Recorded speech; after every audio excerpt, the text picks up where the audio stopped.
Our guest for today is one that I'm really looking forward to. Was very excited to come across Dr. Shay and get to learn a little bit more about her and her practice. I'll tell you a little bit about Dr. Shay so that you can be excited about our conversation as well. Dr. Shay Harris-Pierre is a licensed professional counselor, financial therapist, and family business consultant. Through her private practice as a licensed counselor, Dr. Shay provides financial therapy to high-achieving women of color, couples, and families as they navigate cross-class growth or their journey up into wealth. As a consultant, Dr. Shay specializes in helping families with shared wealth to navigate relational conflicts that may significantly impact the journey across or the maintenance and deployment of wealth across generations. Dr. Shay, thank you so much for joining us here today on From the Heartside Out. I am so happy to be here. Thank you so much for having me. Is there anything that you would like to add to your introduction or any more that you would like to share with folks about who you are and what you do? I guess just a little bit of my background is in marriage and family therapy. And so a lot of the work that I do is with couples and families and individuals as well. But the work that I do with individuals has a relational focus as well. I don't think we exist in vacuums.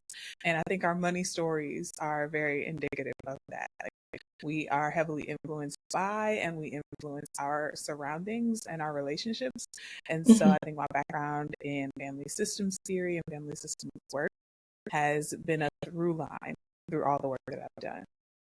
Absolutely. Thank you so much for sharing that. And that's a lot of why I was really excited to have this conversation with you, because I agree that we don't exist. We don't do life in a vacuum. And when it comes to money, it's absolutely something that impacts us individually. It impacts our relationships. It can impact friendships, marriages, parent-child dynamics, just across the spectrum of relationships. And so I'm really excited to get to learn from you and learn about all the wisdom that you have in this area. I'm happy to share. Yes, and I specifically wanted to talk a little bit more about financial trauma, what that looks like, how that shows up for folks, and how that impacts relationships as well. Can you tell us, for starters, can you help us with a definition or an understanding of what financial trauma actually is? Yes. So first, if we can, I want to bridge the gap here through what I said about us not existing in vacuums. Yeah, I think it lends itself to the concept of financial socialization, which I think is really important to start any conversation about money on. And so financial socialization is the idea that we are all socialized and we build our relationships to money based on the messages that we receive from society, from our families of origin, from our friends, other family members, etc. So our socialization, just like our racial socialization or our gender socialization, how we know how to be with money is heavily influenced by our families of origin or the society in which we grew up. And so along those lines, sometimes that socialization can include a bit of really significant and impactful experiences. In the financial therapy space, we call them financial flashpoints. And those are those memories that you have, those big memories that you have around money. One of my financial flashpoints is, I don't know how old I was, but being younger in school and wanting to go to the Scholastic Book Fair. And I thought I had enough money to buy the books that I wanted, but I didn't. And so as a result of that's impacted my own behaviors with money, in the sense that even to this day, I'm still very much a just in case kind of girl. So if I'm going to the Target or to the grocery store, or if I'm going out to grab a quick something, I might grab enough money in cash to pay for what I need. But then I may also grab my card, or I may also grab a little something extra just in case, because I don't want to experience that same feeling that I had at that book fair when I wanted these books but I couldn't afford them. So that's an example of a financial flashpoint. Now, for some of us, our financial flashpoints can be traumatic in nature, which leads to your question about what financial trauma is. And financial trauma in itself is the emotional and psychological impact of significant financial experiences. And financial trauma in itself can occur on multiple levels. There can be interpersonal, like a relational trauma that can exist. Again, coming back to financial socialization around if your family or your parents or friends or society or you're receiving messages about money that can be traumatic, or if you're witnessing your family members stressing about money, that they can be institutional or societal. Like at that level, trauma can happen at that level as well. Being poverty in itself, not having enough, like there are some predatory institutions that take advantage of people who do not make enough money. And yeah, I think a pause there and let you. Yeah. No, it's so helpful thinking about the financial flashpoints and that some of those experiences can be more benign, or just there might be memories that you have versus some of those experiences being more traumatic. And thank you for making the distinction between what we might experience on kind of an individual or family level and some of the societal impacts that could also contribute to some of that financial trauma. How would you help someone distinguish between my family didn't have the most money growing up versus I've experienced financial trauma? Yeah. As I mentioned, there are some of those flashpoints that you might remember and might impact your behavior, right? Like I said, I might grab a little extra cash or a little extra money if I'm heading out of the house as a just in case. But there are also those experiences that will have more of a significant impact on your behavior. They may elicit some of that fear response or may impact your day-to-day life in a challenging or maladaptive way.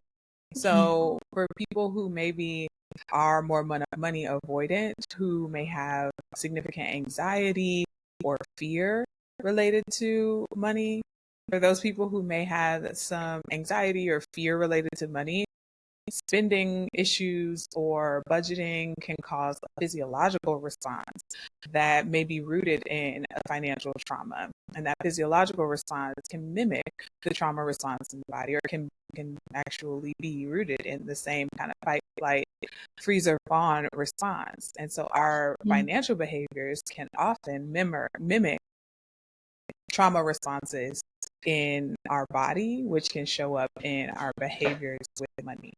So I would say that the difference would be if there is a trauma response associated with your financial behaviors, if there is the impact on your day-to-day life, or you're feeling this survival instinct related to financial decision making, that might be rooted in a financial trauma that you may want to explore a little bit more.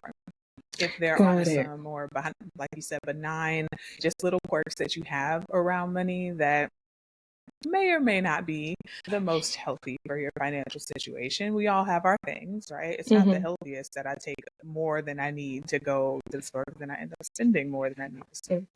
So they may or may not be healthy, and they may be things that you want to explore a little bit more and maybe unpack and process through. But it may not necessarily be traumatic. It may not bring up some of those maybe flashbacks of memories that you had or feelings that you had of that lack of safety. I think that's something else that's related to financial trauma and our relationships with money, honestly, is that we live in a capitalist society. And so money is something that we have to engage with every day. And it is inextricably tied to our survival. If we don't have money, then we aren't able to feed ourselves, or we aren't able to clothe ourselves. We aren't able to house ourselves. And so there is, at the root of a lot of financial trauma, the experience of that survival lack and the need to protect from that lack at a survival level. So it's not just, oh, I want to buy this thing. It's more, I need this money to survive. Yeah. And as you were talking about the ways that we're socialized around money, I also was wondering if you could speak to what in your practice and with the folks that you work with, and the ways that socialization or that identity factors into financial trauma or folks' money stories, how they understand or relate to money. Yeah. Can you share a little bit more of what you've seen in that regard? Yes. As you mentioned in my bio, I work a lot with high achieving women of color. And that's the population that I've been working with even before I got into financial therapy, but it's also the population that got me into financial therapy. So around the pandemic time, I started to notice a lot of my clients were coming in with financial anxiety. I was also going through my own kind of personal finance journey as well, getting curious. Finance is not something that we're just taught overtly. At least I wasn't. And so I was on my own personal finance journey. My clients were on their personal finance journey and really experiencing a lot of anxiety and avoidance and frustration and stress around what things were going to look like, especially during the pandemic years. And so I was doing a bit of research for myself and for my clients to best serve my clients. I came across the Financial Therapy Association, and that's where I got certified, and I've been doing this work ever since. And so with my clients and their specific needs, I've noticed that, I'll take it a step back as well. My personal approach to therapy is cognitive behavioral in nature. And so I tend to help my clients see the connection between their beliefs, their thoughts, their emotions, and their behaviors. And from a financial perspective, I often see my clients come in wanting to change their behaviors around money. There's the overspending, the underspending, the anxiety around not knowing how to spend or what to do with the money that they're making. And so what my work with my clients looks is understanding what those behaviors are, and then connecting them to those underlying thoughts, feelings, and beliefs. And that's where we get into those financial flashpoints, because those really provide the foundation for those beliefs, those emotions, and those thoughts. Using myself as an example again, what I learned at the Scholastic Book Fair, but my belief that was embedded in me at the Scholastic Book Fair was that money is something that I need in order to get the things that I want, which is true, right? And which led to, I don't want to feel this feeling of lack, not being able to buy the books that I want anymore, which leads to the behavior of, I'm going to take my just in case money whenever I leave the house, whenever I go and buy something. I'm going to take that just in case money so that I don't experience that feeling, that emotion of lack, or I don't know if it was like shame or even embarrassment or any of those things. I don't want to experience that anymore. So my behavior is going to reflect that. So when my clients come in, what the process looks like is identifying what those behaviors are, what the problematic behaviors with money are, and then tracing it back to what are some of those underlying thoughts, feelings, beliefs, and then maybe some of those beliefs are rooted in something that isn't quite true. Now, for me, it is not true that I need to take extra money out every time I leave the house. I could very well just take what I need, go buy what I need, and come back home and be good. And the emotions that are tied to them and the underlying beliefs, the core beliefs that are tied to them, then we can start doing some restructuring, some processing through those emotions, better navigating those emotions so that the behavior doesn't come from a place of, I don't want to feel this feeling, so I'm going to use spending to put a blanket over the feelings that I have so I don't have to feel it. Rather, we can help the client to acknowledge the feeling, ride the wave of the feeling, and not use spending or saving or whatever it is financially to mitigate their feelings. So I hope that was a long-winded, roundabout answer to your question, but I hope it answers your question. Yeah, it is helpful, like understanding, like you said, these beliefs that have become embedded in us and that are influencing how we think, how we feel, and how we act. I would say the only piece that if you could speak a little more to, is what in terms of the identity piece and how that factors in the other ways that folks are socialized and how that factors into how they're socialized around money. Oh, absolutely. So when we think about the beliefs and like that level, the core beliefs, the deepest level of our experience, there's so much of our beliefs are tied to our identities, our different intersecting identities. And as I mentioned before, I work a lot with high achieving women of color, specifically Black women. And there are so many things that are common, but also unique to our experience that show up in our relationships to money. That's really interesting for me to witness in the diverseness of my client base, but also the sameness of my client base as well, of my clients' identities that women in themselves and ourselves are socialized from a gender perspective to not talk about money. Men, on the other hand, are socialized to talk about money all the time. And so, they will be just out at dinner or whatever talking about CRAs, those kinds of things, whereas we don't necessarily talk about those things because we're socialized not. Then, if you add the added layer of racial socialization and our histories, because I'm speaking as a Black woman, Black people's history in this country is very much intertwined with finance and money and capitalism and the free work that we've done for hundreds of years in this country. And so there's a really challenging and traumatic, to your point, history with money and with finances in this country. And to add another layer with racism and all of the things, a lot of financial literacy and a lot of education around money is gatekept. And there aren't a lot of people who look like me, who are, well, today there are plenty of professionals in the financial services industry who are Black and who are Black women specifically, which is beautiful, and I love that. Yes. Thinking about, again, going back to family of origin and family history, like my mother's generation, my grandmother's generation, especially, didn't really have that cultural kind of financial education or knowledge. And so, whereas other people may have had this financial literacy just passed down at the dinner table from generation to generation, for a lot of my clients and for myself, that hasn't been the case, where there's been this financial education across generations. And then there's the added layer of socioeconomic identity. I work with a lot of women who are high achieving, but who are also like wealth creators in their own right. And so they've experienced that cross-class growth. So there's that interesting intersection of being a woman, being Black, and then also moving from one socioeconomic class to another. That I really love the population that I work with, because it is a very unique and special population, because it has unique experiences, unique history, very nuanced perspectives. I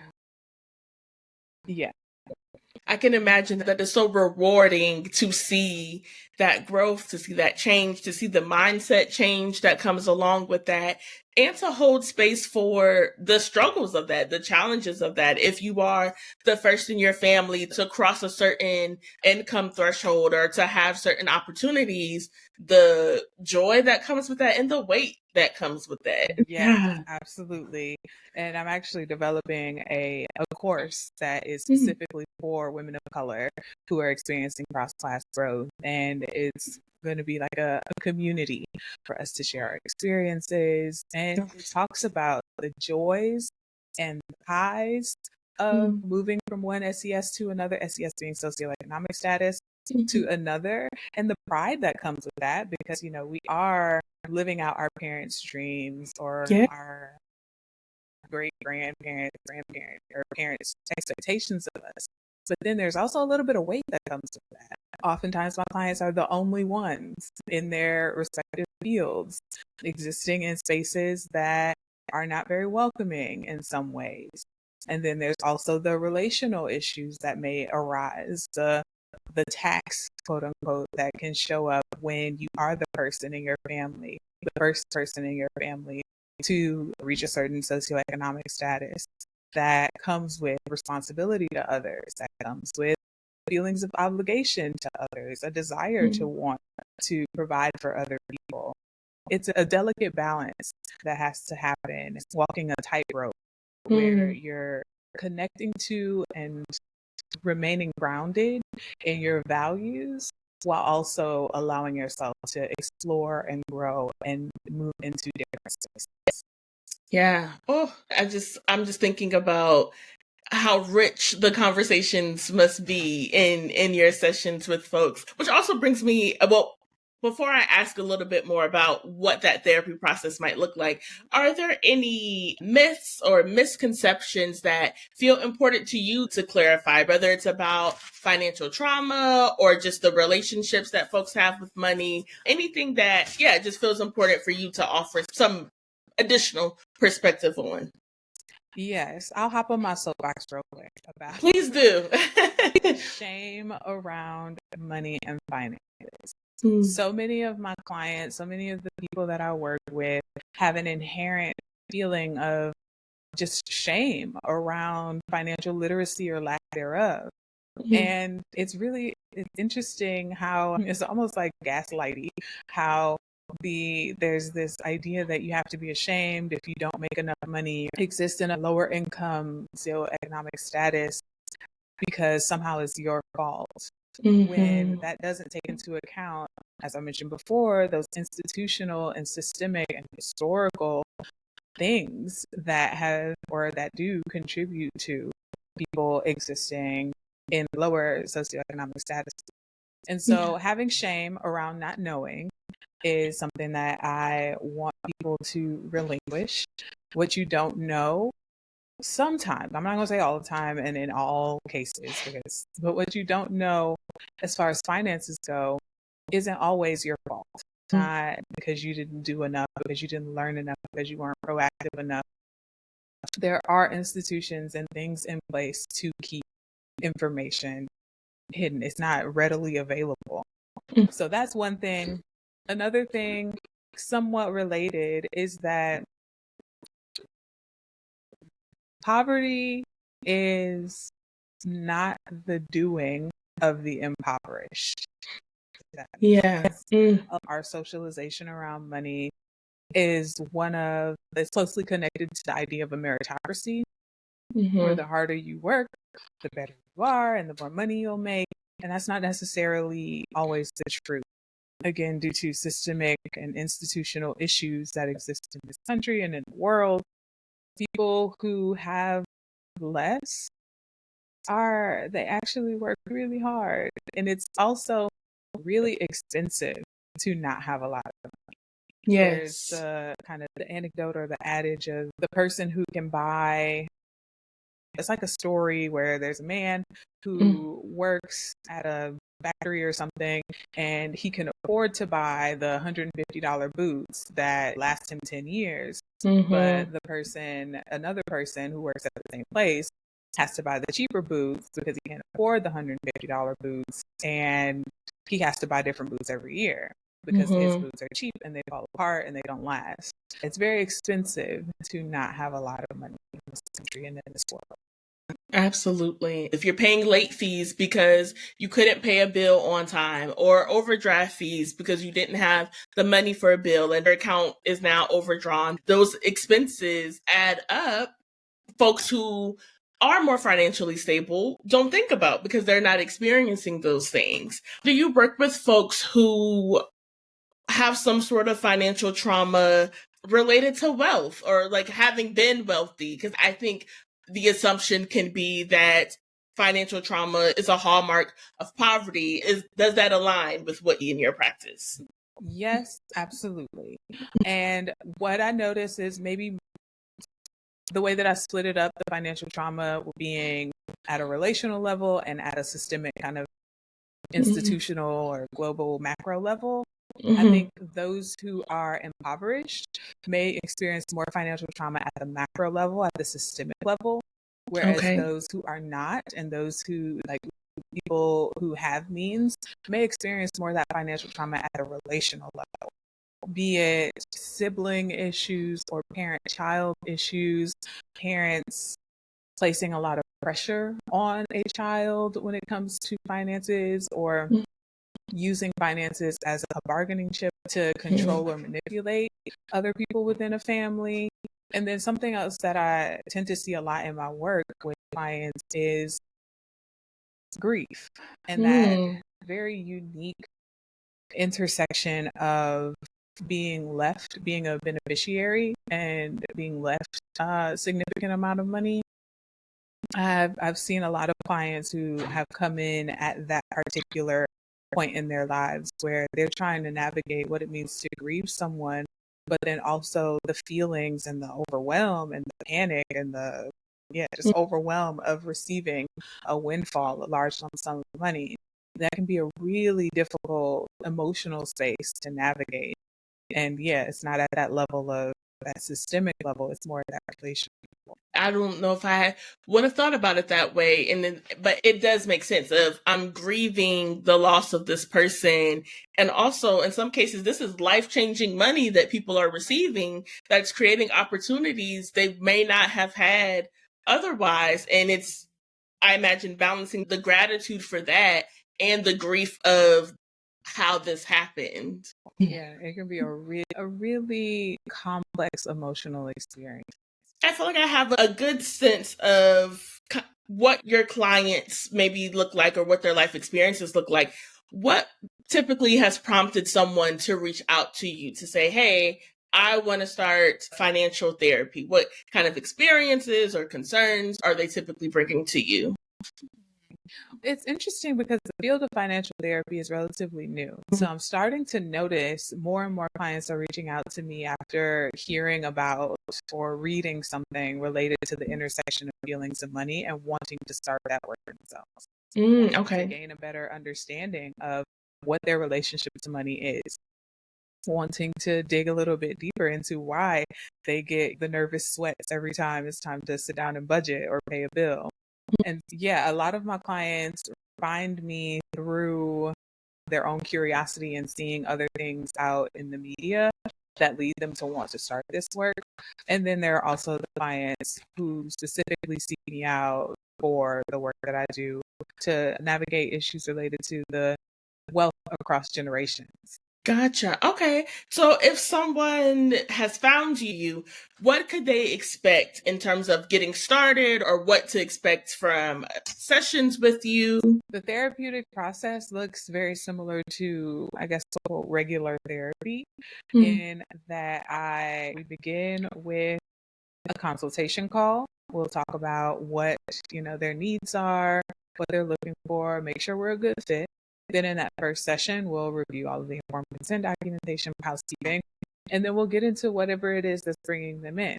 The first few sessions will look like kind of assessment or information gathering. I want to get a lay of the land, so to speak, to see what's going on. We'll explore what the current behaviors are. Again, going back to my cognitive behavioral kind of framework.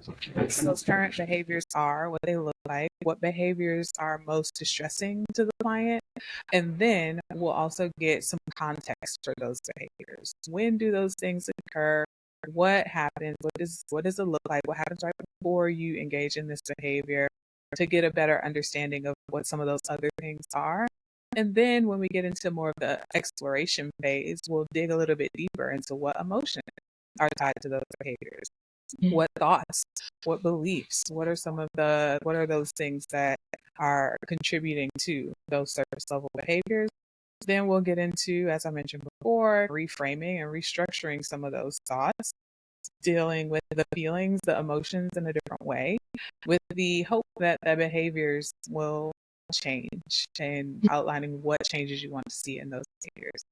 And then we'll keep working on that until we meet the goals, and then we'll terminate.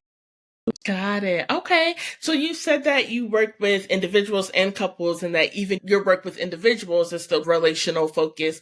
What are the similarities or differences between if someone is coming to you as an individual versus if they're coming to you with their partner and wanting like couples financial therapy? The only difference that I would say is the number of people in the room and the richness, I guess, of the work that's being done.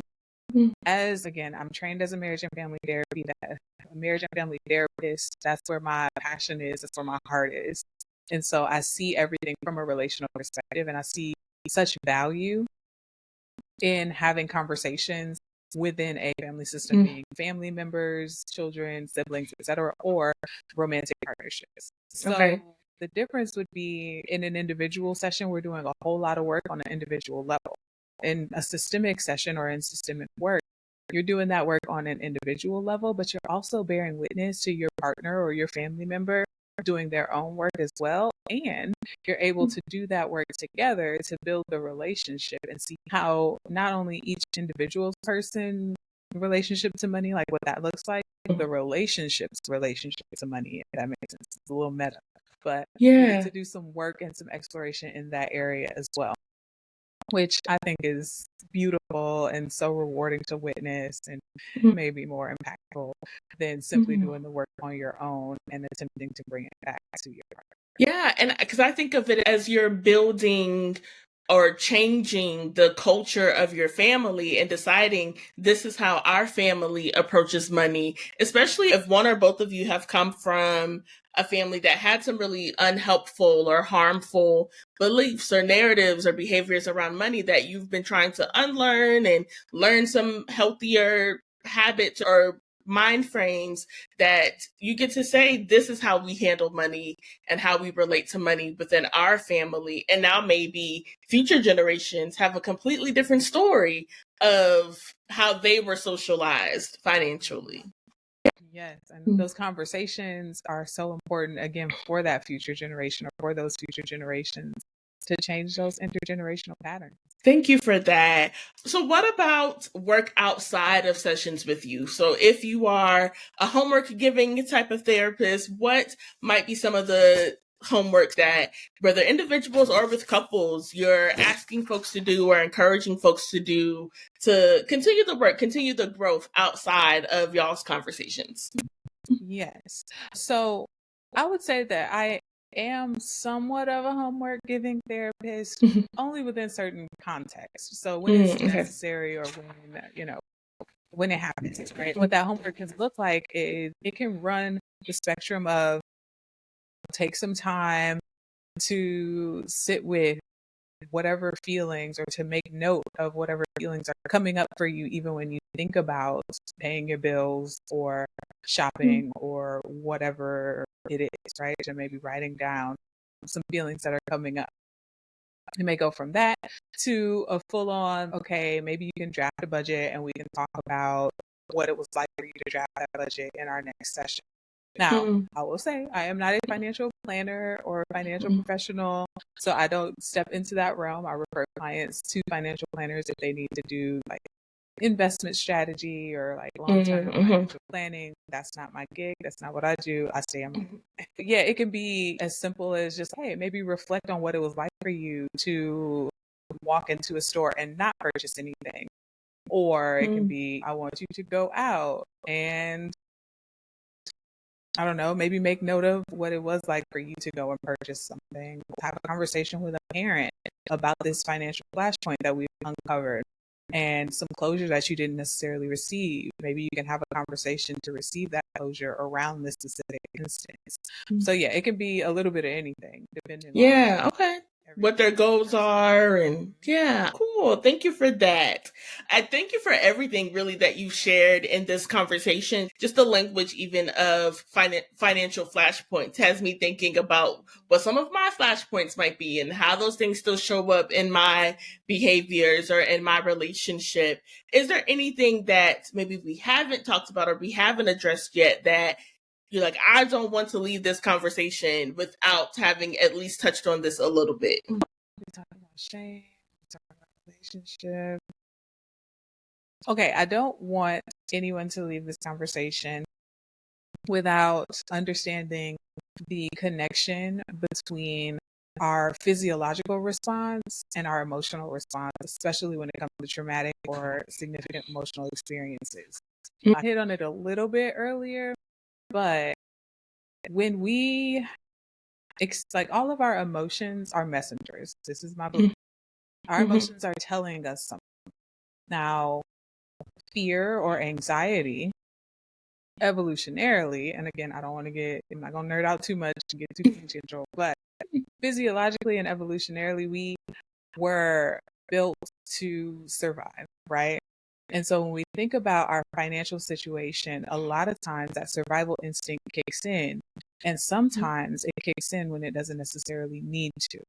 And so we'll get to a place where our heart is beating and racing, or we get a pit in our tummy or a lump in our throat or tightness in our body.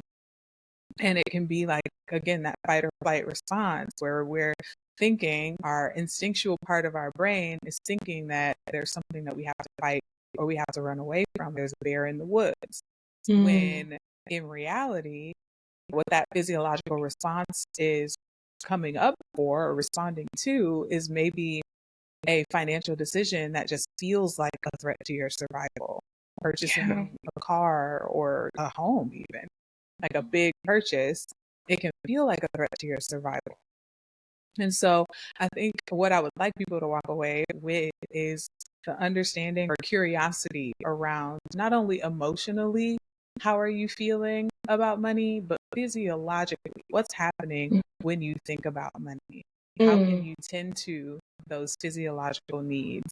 How can you be intentional when you're talking to your partner about a budget and your palms are getting sweaty and you're starting to feel really anxious and your heart's beating really fast? How can you take a moment and say, you know what, this is getting overwhelming for me. I think we need to come back to this conversation at another time.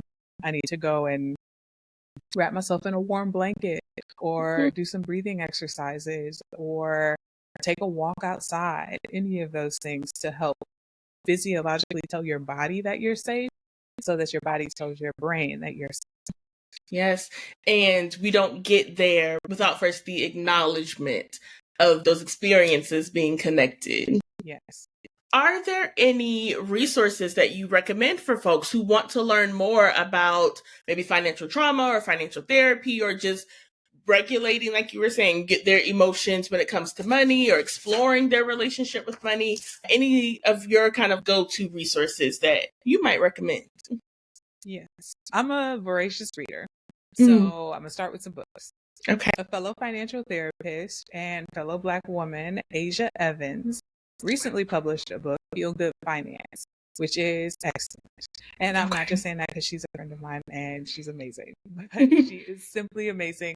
And it provides basic kind of financial knowledge, and especially that intersection of money and emotions from a very sensitive, not shaming, not jargony place. So that's a really good place to start. The Budgetnista is also a good place. Berna Anat has a book, Money Out Loud. It's just another really good one. The Psychology of Money by Morgan Housel is good. I can go on and on. So those are really good book resources. Okay. I really enjoy Planet Money, NPR's finance podcast. My own podcast, Shades of Wealth, is out on all of the podcast platforms. And in that podcast, we talk about the format of it is I speak with someone about their money story. And they tell me talk about a bit of their financial flashpoints, some of the impactful times in their lives with money. And then on the second half of the episode, I speak with a financial professional who gives some insights and some education around some of the concepts that showed up in the first half of the episode.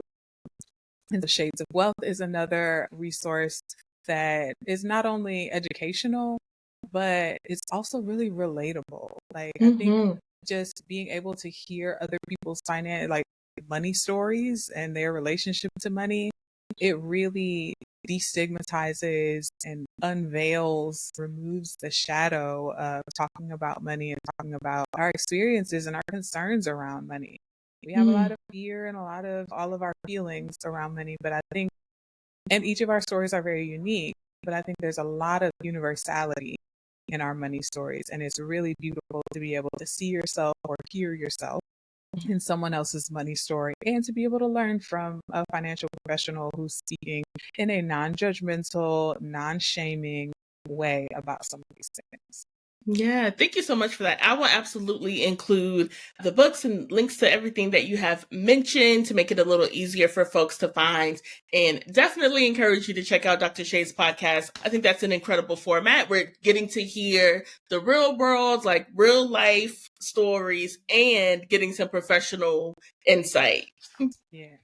Yeah. project, and I love it. Yeah. I do also like to always invite guests to provide a personal practice for anyone who is listening, which is just a way that they can practically apply what we have discussed. Is there anything that you might recommend as a helpful personal practice for folks? I would say the first step is, as I mentioned before, awareness, right? Mm. So I'm a big fan of journaling as well. Personal practice could be beginning a journal, but a very intentional journal, not just writing, oh, my day was X, Y, and Z, and I did this. No, not necessarily that. If that works for you, that's fine. I'm not telling you not to do that. But an intentional journal that is heavily focused on your emotional reactions to money, to anything, to your relationships, and just your day to day. But also in that journal, keeping a focus or maybe highlighting 1 to 3 things that you're grateful for. Gratitude is so important in our financial lives, especially as we're surrounded by and inundated with all of these kind of marketing ploys to make us feel insecure, feel like we don't have enough, to make us want to buy things. So expressing gratitude for the things that you do have can help in your financial journey by strengthening you against the messaging that you might receive out in the world that you don't have.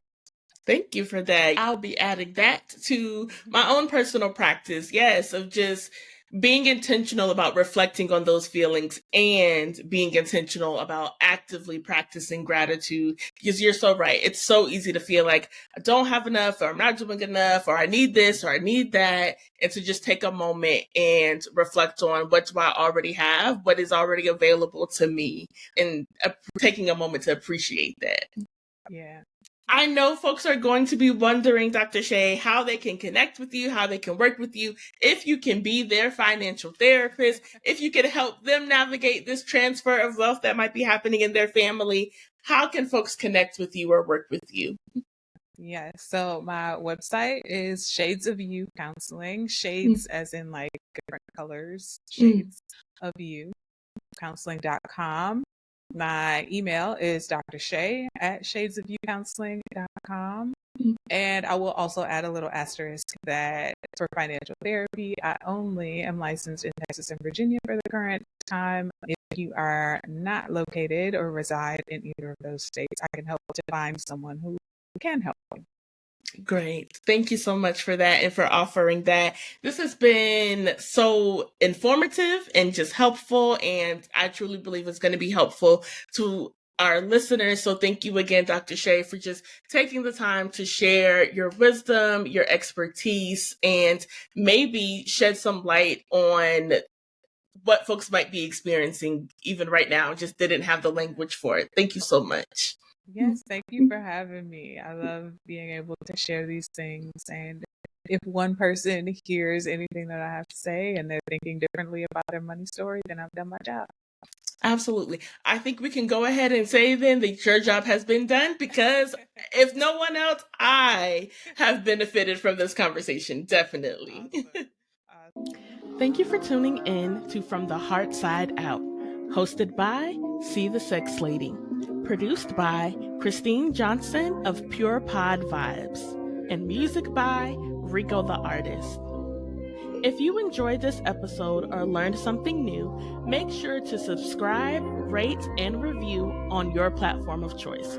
And don't forget to share with a friend so they can learn something too. I'd love to hear your thoughts about this episode. Please send any comments or questions to podcast@seethesexlady.com. That's podcast@seethesexlady.com. Until next time, keep loving, living, and leading from the heart side out.